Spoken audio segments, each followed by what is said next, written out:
ಕರ್ನಾಟಕದ ರಾಜ್ಯದ 25ನೇ ಮುಖ್ಯಮಂತ್ರಿಯಾಗಿ ಡಿಕೆ ಶಿವಕುಮಾರ್ ಅವರು ಅಧಿಕಾರ ಸ್ವೀಕರಿಸ್ತಾ ಇರುವ ಐತಿಹಾಸಿಕ ಕ್ಷಣದ ಹಿನ್ನೆಲೆಯಲ್ಲಿ ಮಂಡ್ಯ ಜಿಲ್ಲೆಯ ಮಳವಳ್ಳಿ ಪಟ್ಟಣದಲ್ಲಿ ಹರ್ಷದ ವಾತಾವರಣ ಮನ್ಮಾಡಿದೆ.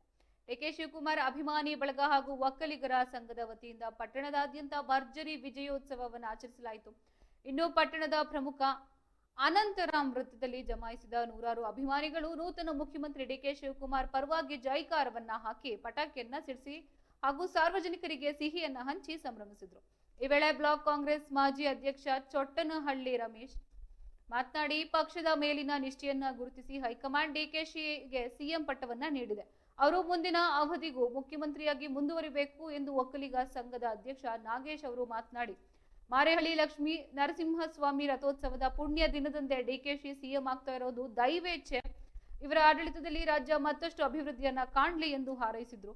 ಇನ್ನು ಮುಖಂಡರಾದ ಗಂಗಾಧರ್ ಶಿವಣ್ಣ ಅವರು ಸೇರಿದಂತೆ ಹಲವಾರು ಉಪಸ್ಥಿತರಿದ್ದರು.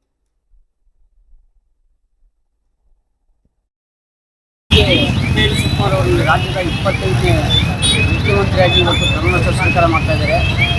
ಅವರು ಬಹಳ ನಾನು ಅಭಿನಂದನೆ ಸಲ್ಲಿಸ್ತೀನಿ. ಪಕ್ಷಕ್ಕೋಸ್ಕರ ಅವರು 40 ವರ್ಷದಿಂದ ದುಡಿದಿದ್ದಾರೆ, ಮತ್ತೆ ಜೈಲುಗಳಿದ್ದಾರೆ.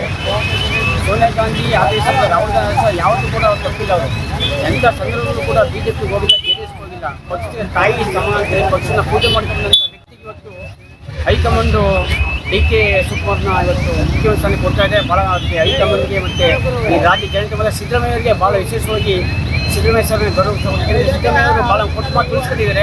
ಅವ್ರನ್ನ ಗೌರವ ಕೊಡ್ತೀನಿ. ಸಿದ್ದರಾಮಯ್ಯ ಬಗ್ಗೆ ಅಪಾರ ಗೌರವ ಆಗಿದೆ.